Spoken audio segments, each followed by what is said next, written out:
एक बार की बात है, ममता नाम की एक लड़की अपने पिता के साथ रहती थी। उसकी माँ बचपन में ही गुजर गई थी।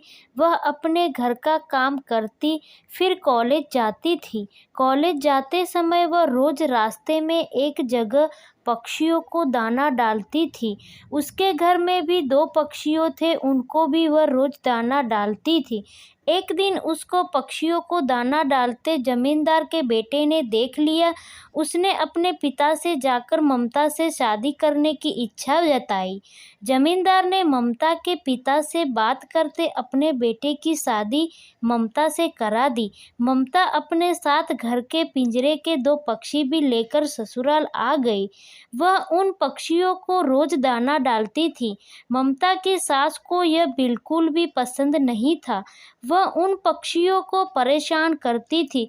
वह उनका दाना पानी जमीन में फेंक देती थी। एक दिन ममता के साथ पक्षियों का पिंजरा ही जमीन पर फेंक दिया। उसे यह करते हुए ममता ने देख लिया। ममता ने मना किया तो उसकी सास ने ममता को ही डांट दिया।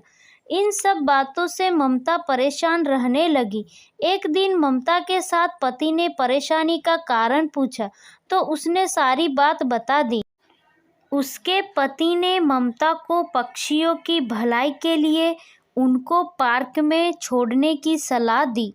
अपने पति के कहने पर ममता ने उन दोनों पक्षियों को बाकी के पक्षियों के साथ पार्क में ही छोड़ दिया। वह उनको कभी कभी दाना देने पार्क में जाती थी। अब सभी पार्क के पक्षी ममता के अच्छे मित्र बन गए थे। पक्षी अब ममता के घर पर भी आने लगे। ममता की सास को जब यह पता लगा तो वह गुस्सा हुई। वह ममता को उसके मायके छोड़ने के लिए उसको साथ लेकर गई। रास्ते में कुछ चोरों ने ममता की सास के गहने चुराने की कोशिश की। तभी ममता के पक्षियों ने आकर चोरों पर हमला किया, जिससे चोर भाग गए। इसके बाद ममता और उसकी सास घर ही लौट आए। अब ममता की सास की सोच पक्षियों के प्रति बदल चुकी थी। उसने ममता से कहा कि अब हम दोनों चिड़िया को दाना देने चला करेंगे और पहले के 2 पक्षियों को घर वापस लेकर आएंगे। यह बात सुनकर ममता बहुत खुश हुई।